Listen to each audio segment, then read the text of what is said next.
up so tight that the world spun, and I grabbed Archie's hand and then Beth's, and we ran flat out, running for our lives, it felt. I only stopped when I realised I'd dragged Archie to the pavement and he'd grazed one of his knees.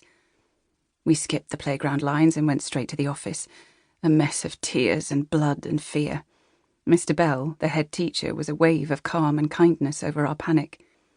He sent Beth to class and Archie to the first aid room for a plaster before sitting me in the staff room with a strong cup of tea that I slopped all over the new carpet because my hands were shaking so badly. It was only later, when I grabbed a spare minute during the night shift to phone Stuart, that I learned about the book bag.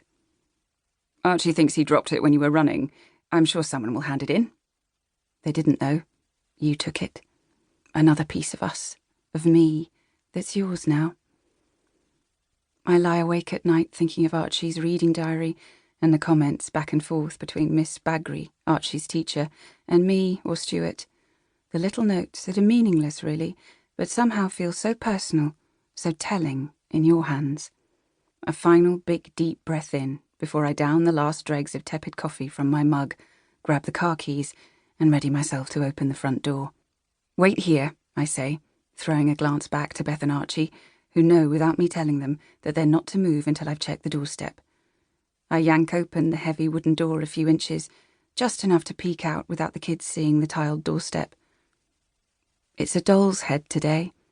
One eye is open and staring up at me.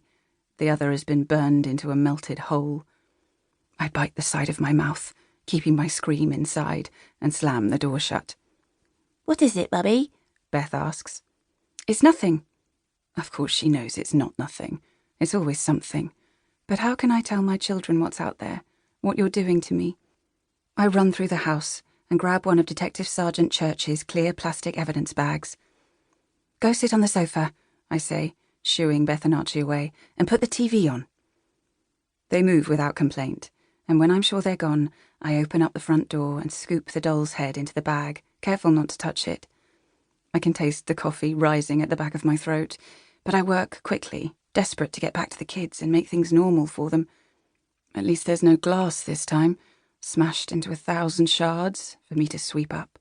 When the bag is sealed, I shove it into my handbag to drop at the police station on my way past. Then I wash my hands 3 times and pull myself together. I step back to the children, forcing a bright smile. Okay, we can go. I open the front door again, wide this time, and the heat hits us. Like the residue of candy floss on fingers, it coats our skin in a sticky film. No sea breeze today, nothing to take the edge off the heat wave. Both kids leap over the step and land on the path as though an invisible evil lurks on it. It's an effort not to do the same.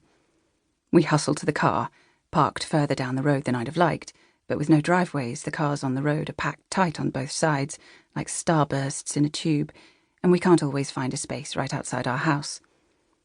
The street is a row of 50 semi-detached houses, the same as ours, built 100-and-something years ago in dark red brick, all facing out to the park with its boating lake, playground, and many, many places for you to hide. We're 3 roads back from the seafront, where the property prices quadruple. Our estate agent, Wayne, has posted sea views from our house, which is laughable, really. If I stand on a chair at Archie's window and crane my neck, then maybe I can catch a glimmer of the green estuary and the slow cargo ships making their way towards London, but I've not corrected him. The sooner we move, the sooner we'll be far away from you. The moment we're in the car, I lock the doors, allowing myself a quick inhale of breath before it starts again. Road, mirrors, windows, road. My gaze flicks between them, staring at every parked car, every tree, every doorway we pass, searching for the outline of your figure, a glimpse of broad shoulders and dark hair.